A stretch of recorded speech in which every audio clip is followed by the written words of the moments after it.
Light shimmers over perfect waters, but shadows stir beneath the surface.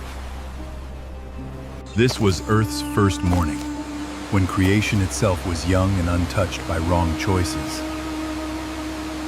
What if paradise could break with just one whisper, one choice? Not just a garden, but the birthplace of everything we know. The man and woman walked with God Himself in Eden's cool breeze. Would they hold on to trust or reach for forbidden knowledge? The serpent's words were smooth like oil. One bite changed everything forever, bringing pain into a painless world where death had never existed before. Adam and Eve left Eden with tears, shame, and memories of what they lost forever. A flaming sword now guards the entrance. Their first son, Cain, grew proud and distant, while Abel stayed humble and devoted to God. When God accepted Abel's offering but not Cain's, jealousy turned into something much darker. The field became a tomb, and innocent blood cried out from the ground below. How did humanity fall so far, so fast? Seth was born, bringing hope that some would still seek their Creator with pure hearts. Men lived for centuries then, watching civilizations rise from dust and stone and sweat. Jabal raised cattle in tents, Jubal made music with harps, and Tubal-Cain forged metal tools. Art and war were born together. Cities grew tall with rough stone palaces, but faith in God grew smaller every generation.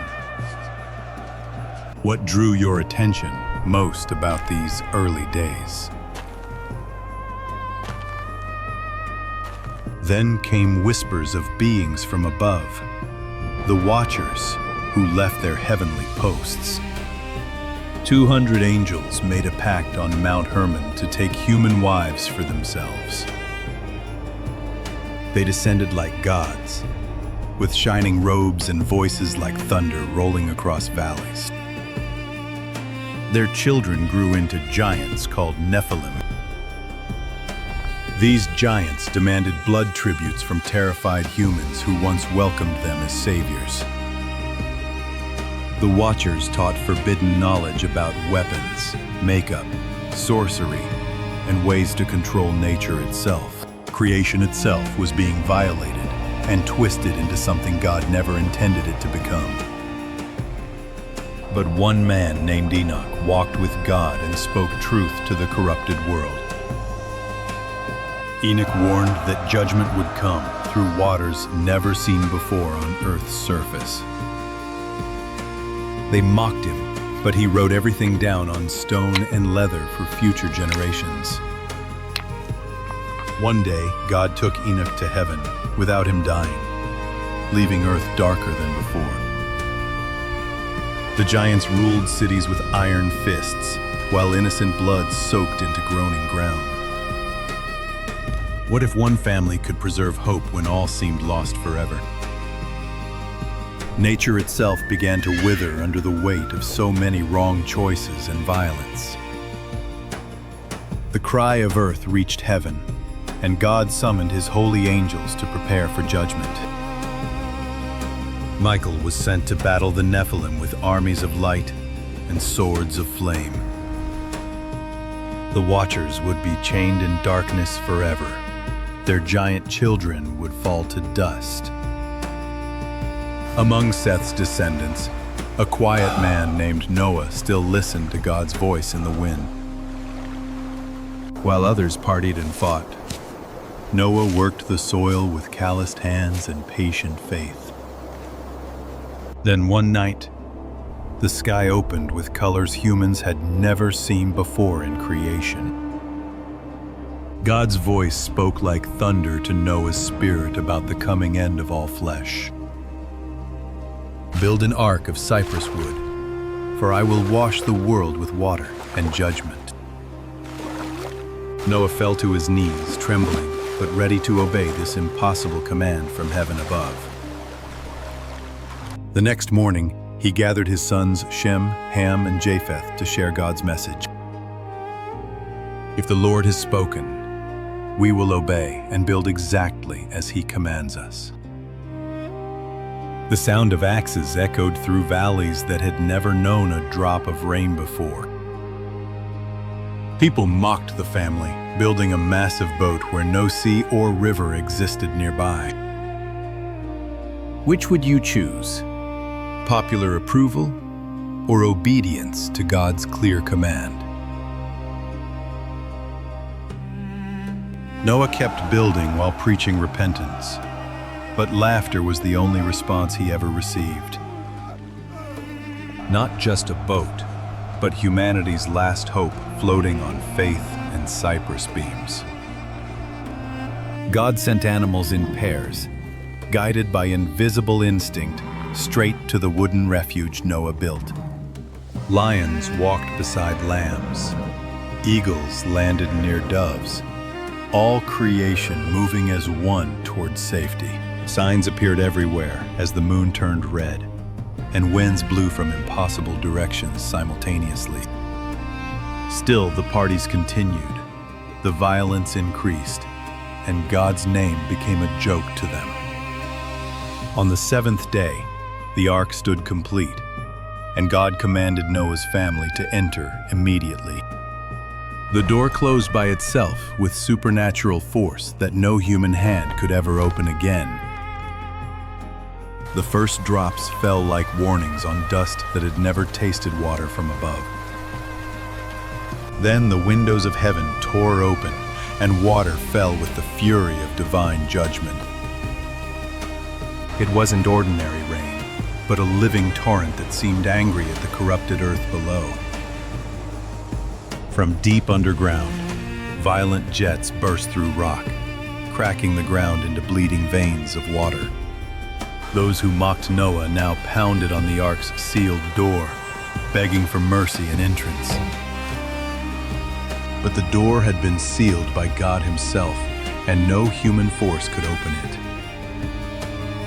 The waters rose with relentless speed, swallowing ancient trees, towers, and mountains beneath their surface. Giants who called themselves eternal gods tried to fight the waves with their massive strength. One roared that they were immortal. Then the waves silenced his arrogance forever beneath dark waters. Inside the ark, Noah held his family close while creation groaned and died outside their walls. For 40 days and nights, the water climbed higher until even the tallest peaks disappeared completely. What thoughts filled their hearts during those long months floating above a drowned world?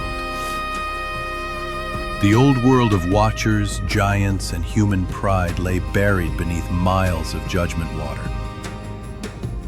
But God remembered his special promise to Noah, and the waters began to slowly recede. The rain became a whisper, then stopped completely as clouds parted for the first time.